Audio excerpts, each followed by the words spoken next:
What's up, guys? In today's review, we're going to be reviewing the DC Multiverse, the Arkham Knight. And this figure I got at Ross for a small price of $6.99, which is not that bad. I've never seen this figure in any retail stores. This figure, I believe, released about 2 years ago, but don't quote me on that. You guys can see from the box, he does come with a few accessories, which really isn't that bad.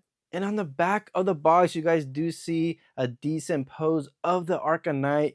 So let's go ahead and unbox this Arkham Knight figure, and let's go straight into the review. So here we got a trade shot of the Arkham Knight. Let's go ahead and go into the accessories first before we get into the figure. So first thing, we have the card, which all McFarlane figures do come with this card. This is the Arkham Knight right here. On the back, you guys do see that it does have some detail here, and his name is unknown, which we know who it is if you played the game. Next, we do have this matte stand, which all DC Multiverse figures come with. You guys can see the DC logo. It is slightly faded, but you guys can see that it's there. Next, we have this really good grappling. Now, I'm not really too sure if this grappler is a reuse, but it's still pretty good in my opinion. We also have two canisters right here. Now, this is actually pretty decent. I've never had this as an accessory for any McFarlane figures thus far. So that's all the accessories that Arkham Knight comes with. So let's go ahead and look at the figure. So looking at this figure looks really dope in my opinion. When you guys look at this, you guys could tell that it is the Arkham Knight, really well detailed. Now we're gonna go ahead and look at that accuracy. And when it comes to the accuracy of the portrayal of the Arkham Knight, I think this figure definitely hits the mark. This figure, I would definitely rate it, as far as the way it looks, a decent 8 out of 10, man. When I look at this, I can tell it's the Arkham Knight. Now, this figure isn't really perfect, of course. There are some things that I don't like, that's some very slight details. And one thing I really didn't like was this piece here on the legs. Now, I know they couldn't really do much because the joint is right there, but overall, I really felt it would have been better to not have this, just because it just looks a little weird, because mine was a little bit warped when I got it out the packaging. But overall, it's really not that bad. You guys can see this figure really well detailed. You guys can see on the torso, he does have his Arkham Knight logo. You guys can see the detail on the belt buckle. It looks really good. Even right here on his thigh, he does have some canisters as well, and it is movable. You guys could see as well on the back, all that detail, all the straps. This figure really isn't that bad. Now, if I was able to get this figure for retail, which I believe was possibly $19.99 or $20, I really wouldn't be disappointed. But getting this figure for so cheap at Ross for $6.99, I'm even more happier to have gotten this figure. Now, this is the only one they had in the line at the time when I went to Ross. Not sure exactly why they have random lines, but they only had this one copy of the Arkham Knight. So I figured I'd end up snagging this along. So let's go ahead and look at the articulation. So we're going to go ahead and look at that ab crunch first.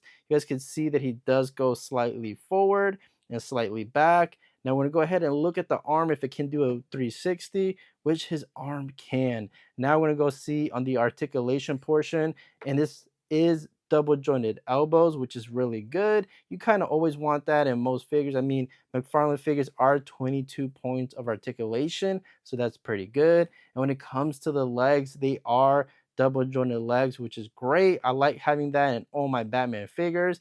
And he does have the typical toe articulation. And even on the ankle, this joint right here moves so freely. It's not too stiff. It moves really great, in my opinion. No complaints on the way the ankle moves. Now, he doesn't have thigh swivel, but his leg can move around. It's really free, even though it does have all these little straps and stuff like that. It doesn't hinder it all that much. He can move his legs this far out. Let's see both of them. Not that bad, in my opinion. He can go forward fairly decently when it comes to both legs.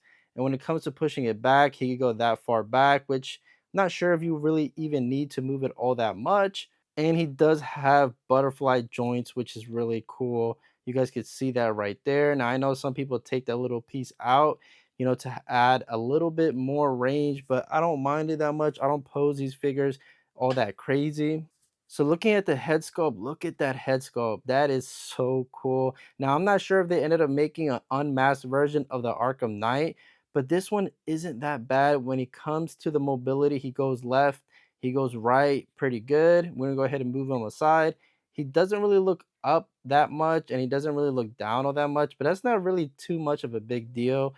I'm not really too mad about that. So I'm gonna go ahead and throw some of the accessories on so you guys can see what it looks like. These accessories fit really well on the Arkham Knight. I really have no complaints, to be honest. Yeah, now honestly, I'm really satisfied with this figure altogether. I really don't have little complaints. Now, if it had a little bit more weathering or if it had a little bit more metallic or metal like paint to it, I guess that would look kind of cool. But as far as the way this figure looks, I definitely think this figure is really cool and really well detailed. If you guys also paid regular retail, I really wouldn't have been disappointed. But I think this figure definitely is a great cop. When it comes to the overall accessories, I'll definitely give this figure a decent 7.5 out of 10. Having that grappling in the canisters really isn't too bad. When it comes to articulation, the articulation is pretty good. Now, the only thing missing was thigh swivel, but that's not really needed in all Batman figures or DC Multiverse figures. So I definitely give this one an 8.2 out of 10. And when it comes to the overall packaging of the Arkham Knight, of everything he comes with, I'll give this figure a nice 8 out of 10. And I definitely believe this is a must cop if you guys are able to get it for sale at Ross, or if you guys are able to get it in the resale market. Now, I definitely wouldn't pay too much over retail. $25 or less is definitely a good pickup for the Arkham Knight. But you guys let me know down in the comment section below. Have you guys picked up the Arkham Knight, and is he really that good like the way I think he is? And I'll see you guys in the next video.